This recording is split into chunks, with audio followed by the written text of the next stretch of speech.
1947년 좁은 머리란 작품으로 노벨 문학상을 수상한 앙드레 두드에게 제자들이 찾아와서 묻습니다. 성경에서 말하는 거룩한 삶이라는 게 도대체 어떤 삶입니까?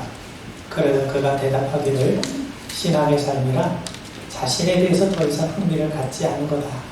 거룩한 삶이란 매일같이 자기 자신을 거절하는 거라고 얘기를 합니다. 믿음의 삶이라는 게 뭡니까? 내 중심에서 하나님 중심으로 사는 것 아니겠습니까? 예수님 분명히 말씀하시기를 나를 따라오려거든 자기를 부인하라고 말씀합니다. 믿음의 삶이라는 것은 자기를 부인해서 세상을 따라가는 삶이 아니라 하나님의 부르심에 응답하며 사는 삶입니다. 바울은 말씀하기를 유혹의 욕심을 따라 썩어져가는 구습을 따르는 옛 사람을 벗어버리고 오직 너의 심령이 새롭게 되어 하나님을 따라 의와 진리의 거룩함으로 지으심을 받은 새 사람을 입으라. 옛 사람을 벗어버리라는 겁니다. 벗어버린다는 말은 부인한다, 거절한다는 뜻입니다. 새 사람을 입으라고 했는데 입으라는 말은 붙들다, 선택하다 라는 말입니다. 세상이 주는 달콤한 유혹을 거절하고 하나님을 선택하고 하나님의 말씀을 따라 사는 것, 이것이 믿음의 삶이라는 것 아니겠습니까? 여러분, 세상은 신기루와 같습니다. 우리를 속이는 화려한 가짜들이 너무나도 많습니다. 진짜보다 더 그럴듯하게 보이고 선악과처럼 모함직하고 녹음직하고 지혜롭게 할 만큼 탐스럽게 보이는 가짜의 시선을 빼앗겨서 믿음에서 이탈하는 경우가 얼마나 많이 있습니까? 이스라엘 백성들이 여리고를 정복할 때 하나님은 일체의 물건에 손을 대지 말라고 하셨어요. 그런데 아가는 황금에 취해가지고 말씀을 몰래 어기고 숨겼다가 심판을 받지 않았습니까? 바울이 로마 감옥에 갇히자 그의 제자였던 데마는 자기의 그 핍박이 임할지 모른다는 그 두려움 때문에 바울을 배반하고 아예 신앙에서 이탈해버리고 맙니다. 이들의 문제가 뭡니까? 가짜의 마음에 빼앗겨서 진짜를 잃어버렸다는 것 아니겠습니까? 달리 말하면 가짜를 거절하는, 가짜를 거부할 능력이 없었다는 겁니다. 우리는 요셉을 잘 알죠. 요셉은 아버지의 사랑을 독차지했어요. 뿐만 아니라 하나님이 주신 꿈까지 소유하고 있었습니다. 그런데 형들의 미움을 사서 애굽의 종으로 팔리지 않습니까?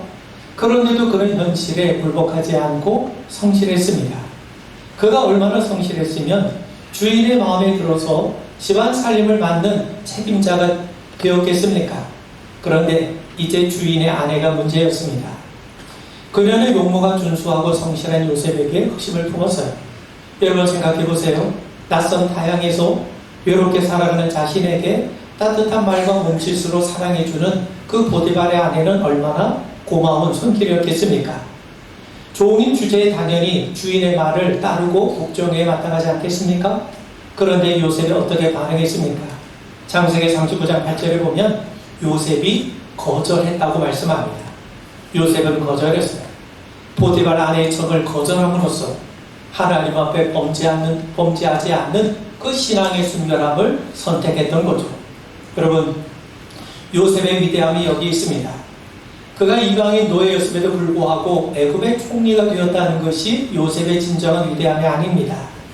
마침내 꿈을 이뤘다는 게 아닙니다. 하나님을 철저히 무시하는 애굽에서 비록 종으로 살았지만 그럼에도 하나님 앞에서 거절할 것은 거절하고 하나님 앞에 바른 믿음과 신앙을 선택했다는 것 아니겠습니까? 그는 보디발의 아내로 대표되는 애굽을 거절하고 비록 감옥에 갇힌 한이 있다 하더라도 하나님을 선택했다는 겁니다. 여러분, 오늘 우리는 모세 믿음에 대해서 여러분들과 함께 나누고자 합니다. 우리가 아는 것처럼 모세는 출애굽을 이끈 지도자였죠. 이스라엘 백성들에게 율법을 수여한 사람 아닙니까? 하나님과 얼굴을 맞대며 이야기를 나눴던 사람이었어요. 그가 지팡이를 내리셨을 때 하나님의 놀라운 기적이 일어나기도 했습니다. 그런데 오늘 읽은 히브리서 말씀을 보면 모세의 위대한 사역을 우리에게 말해주는 대신에 하나님 앞에 믿음으로 응답했던 한 신앙인으로서의 모세를 우리에게 보여주고 있죠. 오늘 본문을 제가 다시 한번 읽어봅니다. 믿음으로 모세는 장성하여 바로의 공주의 아들이라 칭함 받기를 거절하고 도리어 하나님의 백성과 함께 고난받기를 잠시 죄악의 낙을 누린 것보다 더 좋아하고 그리스도를 위하여 받는 수모를 애굽의 모든 보화보다 더 큰 재물로 여겼으니 이런 상주심을 바라봅니다. 하나님의 백성으로 우리의 시민권은 하늘에 있지 않습니까? 그럼에도 우리는 세상에서 살아야 됩니다.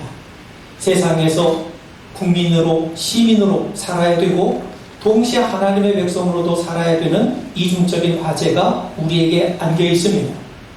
세상의 요구와 신앙의 요구 사이에 갈등할 때가 있고 또 이 두 요구 사이가 첨예하게 대립될 때도 있습니다. 그럴 때마다 모세의 믿음은 우리에게 매우 중요한 기준점을 제시해 줍니다. 25절 말씀을 보시면 도리어 하나님의 백성과 함께 고난받기를 잠시 죄악의 낙을 누린 것보다 더 좋아하고 모세가 더 좋아했다는 거예요. 바로의 공주의 아들로 칭함을 받아 잠시 죄의 즐거움을 누린 것보다 하나님의 백성과 함께 고난받는 것을 더 좋아했다는 거죠. 그래서 모세는 공주의 아들됨을 거절하고 하나님의 백성과 함께 고난받는 것을 선택했다는 겁니다. 믿음으로 모세는 거절할 것을 거절하고 선택할 것을 선택했다는 거죠. 여러분 생각해 보세요. 모세는 바로의 공주의 아들됨을 거절했습니다. 왕제의 신분을 갖는다는 게 얼마나 놀라운 특권입니까? 엄청난 부귀 영화를 누릴 수가 있죠. 명예와 지위는 저절로 따라옵니다. 온갖 쾌락과 향락을 누릴 수도 있습니다. 여러분 요즘 젊은이들이 결혼할 때 제일 중요하게 여긴 것 가운데 하나가 부모의 지위, 부모의 경제력을 따진다고 하지 않습니까? 그렇게 보면 모세는 그야말로 다이아몬드 수저를 물고 태어난 것 아닙니까? 왕자로서 자기가 하고 싶은 것 마음대로 할 수 있는 권리를 갖고 있어요. 출세와 성공이 보장된 삶입니다. 그런데 모세가 그것을 거절했다는 겁니다. 일부 역사가에 따르면 모세의 어머니 바로의 공주는 바로의 외동딸이라고 그래요. 모세가 왕자의 신분을 유지했더라면 아마 어쩌면 그는 애굽의 왕이 되었을지도 모릅니다. 그 말이 사실인지 확인할 수는 없지만 아무튼 모세는 자기가 원하기만 하면 얼마든지 애굽에서 가장 유력한 지위를 누릴 수 있었을 겁니다. 그런데 모세가 그 모든 것을 포기했다는 거예요. 뿐만 아닙니다. 당시 애굽은 학문과 예술, 기술과 과학의 요람이었어요. 요즘 사람들이 돈을 열심히 버는 이유가 어디 있습니까? 삶을 좀 여유롭게 즐기길 원하죠.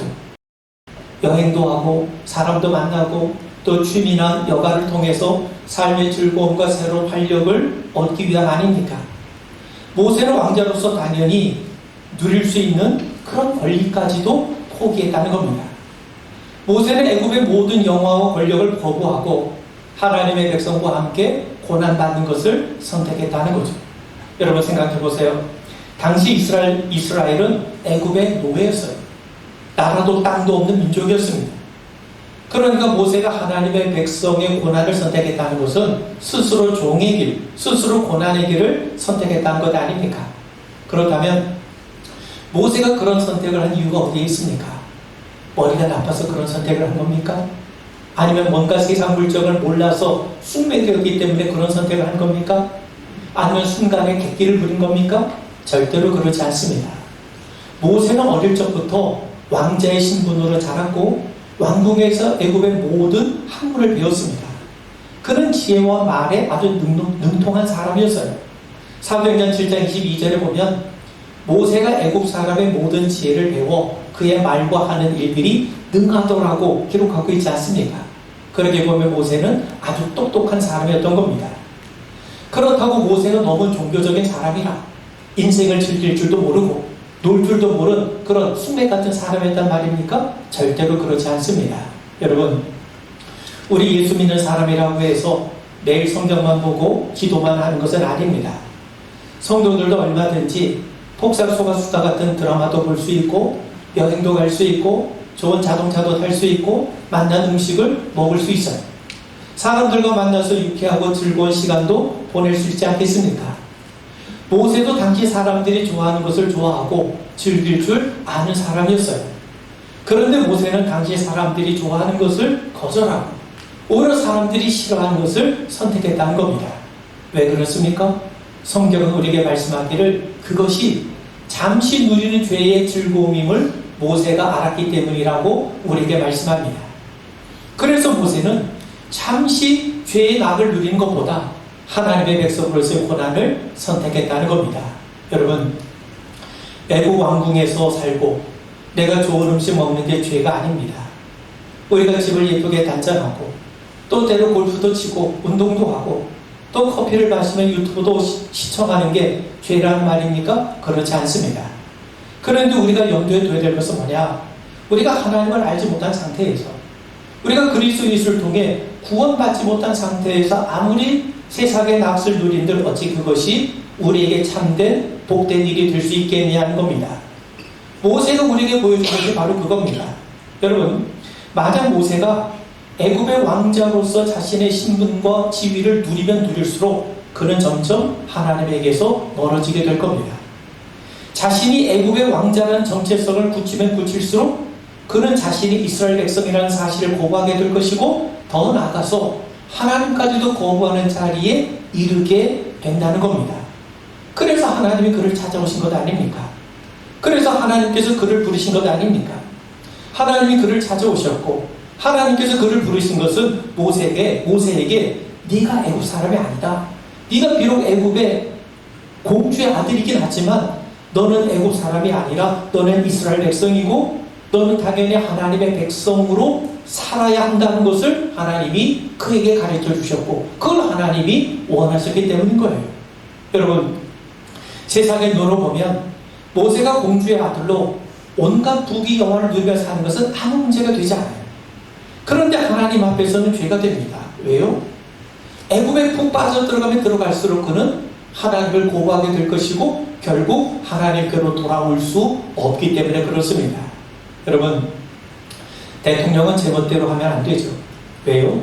국민을 위해서 일하라고 국민들이 권력을 부여해 주었기 때문 아닙니까?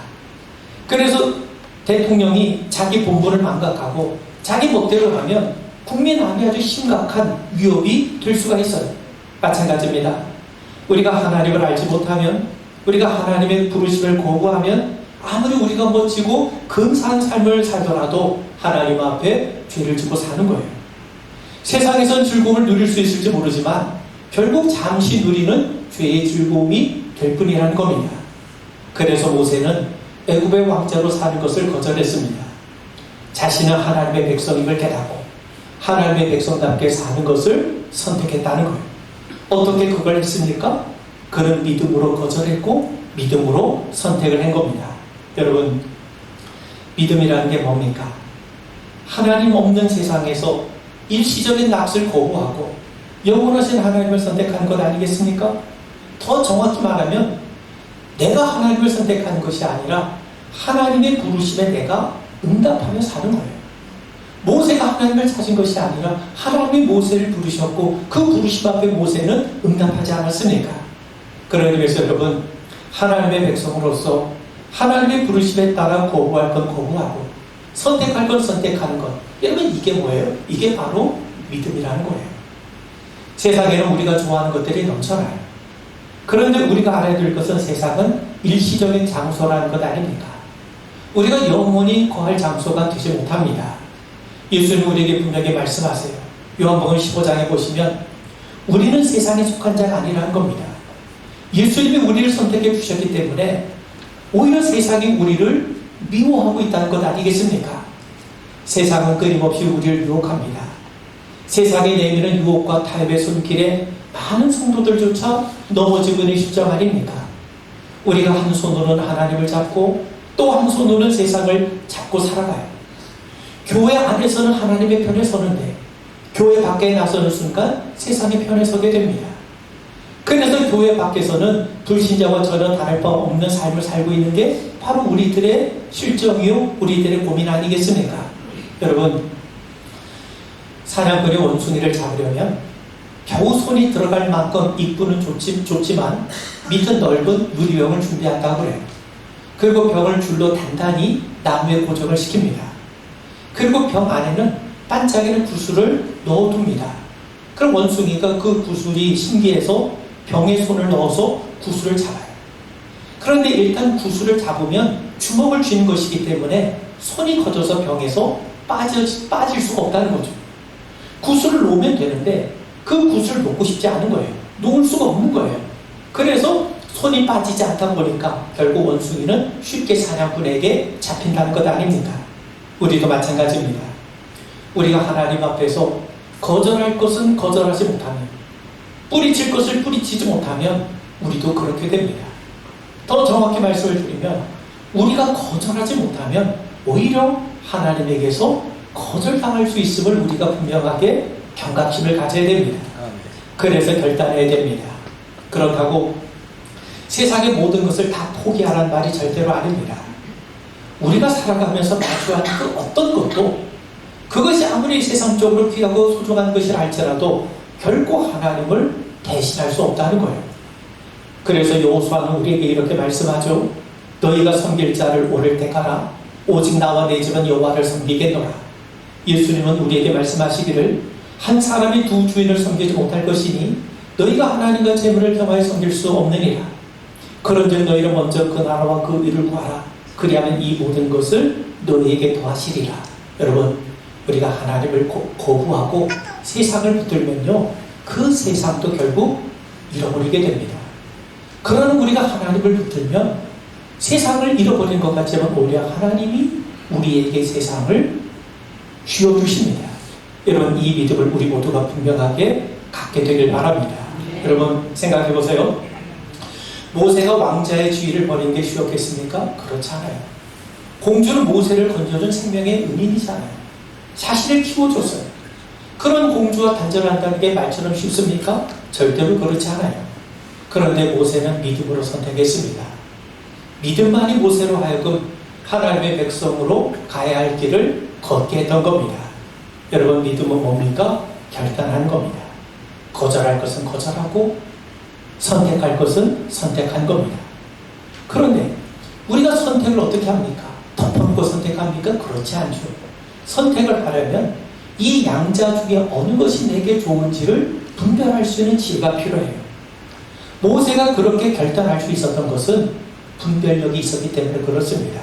그래서 26절에 보면 그리스도를 위하여 받는 수모를 애굽의 모든 보화보다 더 큰 재물로 여겼으니, 여겼다는 말이 나와요. 여기서 여겼다는 말이 분별하다, 검토하다, 비교하다, 그런 뜻입니다. 여러분, 모세는 분별했습니다. 객기를 부른 게 아닙니다. 일시적인 감정으로 즉흥적으로 선택한 게 아닙니다. 그때 모세의 나이가 40이죠. 동양에서도 40이면 부록의 나이라고 하고 또 곧 지천명의 나이가 된 것 아닙니까? 자신의 삶을 현실에 비추어서 판단할 수 있는 그런 나이라는 겁니다. 여러분, 임종을 앞둔 사람이 나는 더 이상 세상의 것을 바라지 않는다, 이렇게 말하는 것과 한창 때의 사람이 그렇게 말하는 것은 절대로 같지 않아요. 모세는 얼마든지 왕자로서 부귀 영화를 누릴 수 있음에도 불구하고 그것을 포기하고 하나님의 백성과 함께 고난받는 것을 택했다는 겁니다. 여러분, 모세는 무턱대고 선택한 게 아니에요. 신중하게 비교하고 분별했습니다. 그는 무엇을 분별했습니까? 무엇을 비교했습니까? 그리스도를 위해서 받는 수모와 애굽의 보화를 서로 비교했다는 겁니다. 여러분, 그리스도를 위해 받는 수모가 뭡니까? 쉽게 말하면 내가 예수를 믿고 내가 그분과 함께 그분의 영광을 위해 살고자 겪게 되는 모든 종류의 어려움, 고난, 그걸 의미하겠죠. 내가 신앙 때문에 갖게 되는 불편함이 있어요. 내가 예수님 때문에 받게 되는 손해가 있어요. 내가 믿음의 길을 걷기 때문에 겪게 되는 숱한 어려움이 있습니다. 이런 고난, 이런 의로운 고난, 이 모든 게 그리스도를 위해 받는 수모입니다. 반면에 애굽의 보화는 뭐겠습니까? 당시 애굽은 대단했죠. 또 요즘도 피라미드에는 수많은 보물들이 발굴되지 않습니까? 뿐만 아니라 당시 애굽은 세계를 지배하던 제국이었어요. 경제력, 군사력, 과학과 기술, 학문과 문화가 뛰어납니다. 한마디로 세상에서 얻을 수 있는 값진 모든 것을 다 갖고 있었던 나라가 애굽이었어요. 근데 모세는 이 두 가지를 두고 비교한 겁니다. 그리스도와 함께하는 고난의 삶을 선택할 거냐, 아니면 애굽의 보화로 누리는 풍요로운 삶을 선택할 거냐. 내가 주님을 섬길 때 받게 될 손해, 희생, 노력, 천대, 이걸 내가 선택할 거냐, 아니면 세상에 주는 돈과 권세, 지위와 명예, 쾌락과 향락을 선택할 거냐. 모세는 이 두 가지를 놓고 저울질을 했던 거예요. 그런데 저울이 한쪽으로 기울어지더라는 겁니다. 그래서 모세는 결론을 냈죠. 그리스도를 위한 고난을 선택했다는 겁니다. 자, 여러분, 우리가 믿음으로 선택하면 모세 선택을 하게 되죠. 그런데 믿음이 없으면 우리는 당연히 애굽의 보화를 선택하게 될 겁니다. 자, 그렇다면 왜 모세는 그리스도와 함께하는 고난을 선택했습니까? 오늘 성경 26절에 보면 상주심을 바라봄이라 라고 말씀해요. 상이 있다는 겁니다. 한쪽에는 상이 없는데 다른 한쪽에는 상이 있어요. 한쪽은 지금은 즐겁지만 그곳으로 끝나요. 일시적이에요. 허무해요. 근데 다른 한쪽은 지금은 좀 힘들고 괴로운 것 같지만 뒤에는 엄청난 상이 준비되어 있습니다. 그것도 크고 영원한 상입니다. 예수님의 말씀처럼 큰 길에는요, 찾는 사람들이 넘쳐나는데 그 길의 결론은 사망이에요. 반면 좁고 협착한 길에는 찾는 사람이 없는데 그 길의 결론은 영생입니다. 그렇다면 어느 길을 선택해야 되겠습니까? 어느 것이 진짜입니까? 이 둘 중에 어느 것이 참된 것인지 깨닫는 분별력이 우리에게 필요하다는 겁니다. 이렇게 바르게 분별할 수 있는 것, 이게 바로 모세의 믿음이었다는 거예요. 모세는 믿음으로 선택했다는 겁니다. 여러분, 이 믿음이 있었기 때문에 모세는 애굽의 보화를 버리고 그리스도를 위한 고난을 선택했다는 거죠. 마태복음 5장에 보면 우리의 존재 목적이 나옵니다. 하나님께 영광을 돌리는 것이 우리의 존재 목적 아니겠습니까? 그런데 두 가지 방법을 할 수 있어요. 예수님은 우리가 세상의 소금이요 세상의 빛이라고 말씀하지 않습니까? 우리는 빛으로 하나님께 영광을 돌릴 수 있고 또 소금으로도 하나님께 영광을 돌릴 수가 있어요. 그러면 빛으로 영광을 돌린다는 게 무슨 말이겠습니까? 내가 잘 됐을 때, 내 문제가 해결됐을 때, 내가 앞서게 됐을 때, 내가 빛나게 됐을 때, 나를 이렇게 잘 되게 하신 분이 내가 아니라 하나님이시구나. 그러면서 하나님께 감사하고 하나님을 드러내요.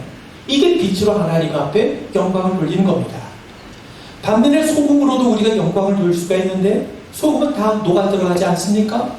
비록 어렵고 힘든 가운데 있지만 내가 그 안에서 하나님 때문에 낙심하지 않고 믿음으로 죄에 물들지 않고 부끄러워하지 않고 오히려 믿음으로 살아가는 모습을 통해 하나님이 영광을 받으신 거예요. 얼마든지 회피할 수 있음에도 불구하고 믿음으로 인해서 손해보고 믿음 때문에 내가 불편을 감수하고 예수님 때문에 내가 어려움 가운데에서도 끝까지 믿음을 지키고 감사하며 사는 것, 여러분, 이게 하나님 앞에 소금으로 영광을 돌리는 겁니다. 여러분, 예수님은요 빛을 먼저 말씀하지 않으시고 소금을 먼저 말씀하셨습니다. 여러분, 우리가 예수를 위해서 그분으로 인해서 우리가 이 세상에 살면서 겪는 손해, 희생, 아픔이 있다면 기뻐해야 됩니다. 천국에서 상이 심히 크다고 예수님 말씀해 주셨잖아요. 물론 우리가 예수 믿는다고 고난이나 비박을 받지는 않습니다. 그런데 예수를 믿기 때문에 우리는 어려움을 감수할 때가 있어요. 왼쪽 뺨을 맞았는데 오른뺨을 내밀어야 될 때가 있죠. 오리를 걸었음에도 불구하고 십리를 걸어가 줘야 될 때가 있지 않습니까? 겉옷을 내어줬는데 속옷까지 내줘야 되는 그런 안타까운 순간이 있을 수 있어요. 그럴 때마다 우리는 하늘의 영광을 버리시고 십자가를 지신 예수님을 기억해야 됩니다. 또 애굽의 보화 대신 그리스도를 위한 수모를 선택한 모세를 기억할 수 있어야 됩니다. 하나님이 주신 상급이 있음을 분명하게 믿으시길 바랍니다. 애굽의 보화는 귀해요. 돈도 귀하고 명예도 귀하죠. 세상의 부유함도 귀합니다. 근데 그것은 일시적이라는 겁니다. 우리의 영혼을 책임져 주지 못해요. 우리의 영혼을 책임져 주시고 우리에게 일시적이 아닌 영원한 상급을 허락해 주실 분은 하나님이세요. 그분은 우리의 영혼뿐만 아니라 우리 이 세상의 삶까지도 주관하시고 책임져 주심을 믿으시길 바랍니다. 여러분, 그러므로 주님과 함께 고난을 받는 삶은 결코 손해가 아닙니다. 바울은 말씀해요. 우리가 하나님 나라에 들어가려면 많은 환난을 겪어야 할 것이다. 자녀이면 또한 상속자, 곧 하나님의 상속자요 그리스도와 함께한 상속자니 우리가 그와 함께 영광을 받기 위한 고난도 함께 받아야 될 것이니라. 여러분, 우리 모두가 하나님 앞에 지혜로 분별력을 가지고 바른 바르게 선택하는 은혜가 있길 바랍니다. 마지막으로 26절 끝에 보시면 이는 상주심을 바라봅니다. 모세가 애굽에 보아되신 그리스도를 위한 고난을 선택한 이유는 뭐냐? 상주심을 바라봤기 때문이에요. 누가 등더미로 산 게 아닙니다. 모세가 자원함으로 선택할 수 있었던 것은 하나님의 상급을 바라봤기 때문이라는 겁니다.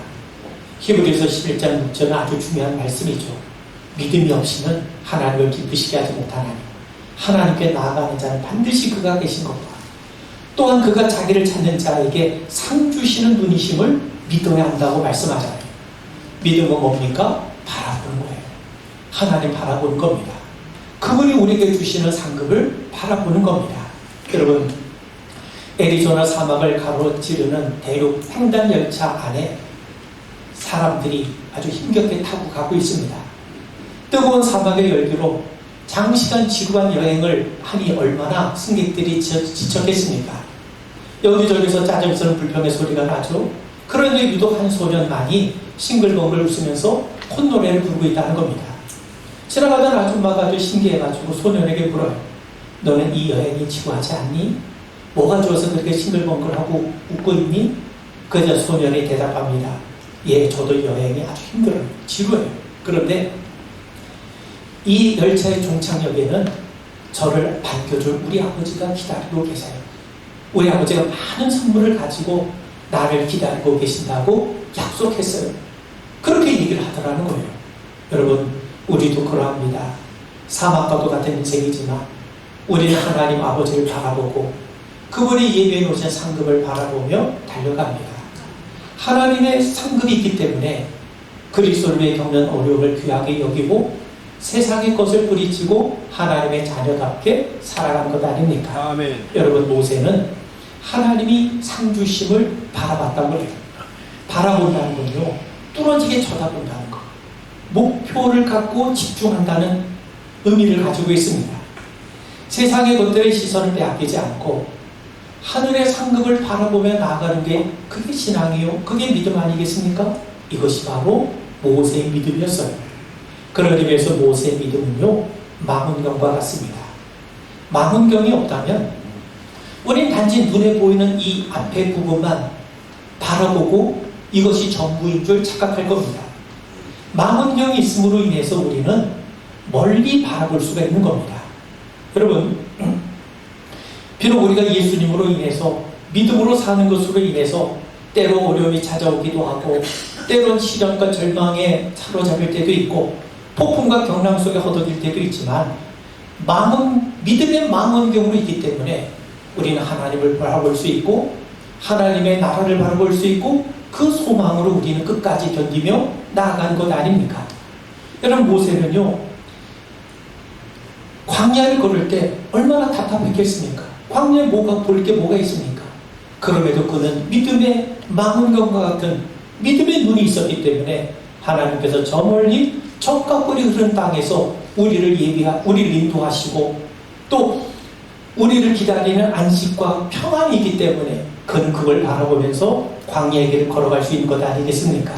여러분, 우리가 믿음의 망원경으로 바라보면 하나님께서 우리를 인도하고 계심이 보이고 하나님이 우리를 돌보고 계심이 보이고 하나님께서 마침 이제 승리케 하심을 우리 분명하게 확신하게 됩니다.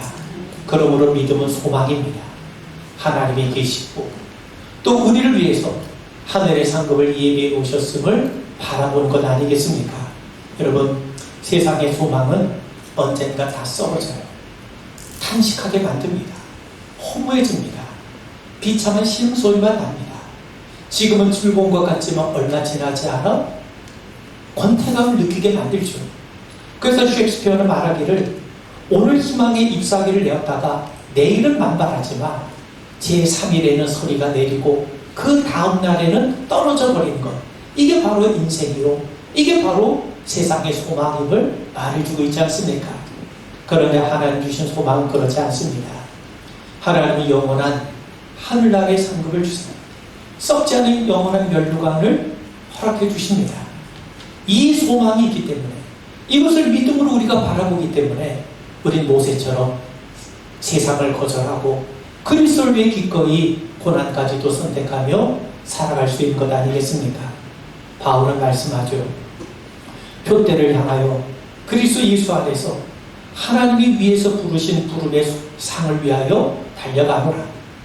우리가 한 것은 디모데후서 4장에 보시면 나는 선한 싸움을 싸우고 나의 달려갈 길을 마치고 믿음을 지켰으니 이제 부로는 나를 위하여 의의 면류관이 예비되었으므로 주 곧 의로우신 재판장이 그날에 내게 주실 것이며 내게만 아니라 주의 나타나심을 사모하는 모든 자에게도니라. 베드로는 말씀하기를 목자장이 나타나실 때 시들지 아니하는 영광의 관을 얻으리라. 여러분, 우리에게 하늘의 상급이 있기 때문에 우리는 세상 대신 그리스도 예수를 따라가게 된 것 아닙니까? 비록 그 길이 좀 힘들고 고통스러워도 기쁨이 됩니다. 여러분 걱정하지 마세요. 우리가 그 소망을 가지고 이 세상에 믿음의 길을 걸어가는 동안에도 하나님 절대로 우리를 고아처럼 내버려 두지 않으시고 도우신다는 사실을 분명하게 믿고 승리하는 우리 모두가 되기를 주님의 이름으로 축원을 드립니다. 우리 기도하겠습니다. 모세가 가졌던 믿음을 우리도 갖게 하여 주시옵소서. 하나님, 믿음으로 우리가 거절할 건 거절하고 선택할 건 선택하게 하시옵소서. 세상을 거부하고 하나님을 선택하는 저희들 되게 하시옵고 하나님의 상주심을 제대로 분별하게 하시고 또 그 소망을 가지고 끝까지 나아가게 하옵소서. 우리가 하나님을 붙들 때 하나님께서 오히려 이 세상에서의 삶까지도 책임져 주시고 돌보시고 은혜 베푸심을 기억하는 우리 모든 성도들 되게 하옵소서. 예수님을 받들어 간절히 기도하옵나이다. 아멘.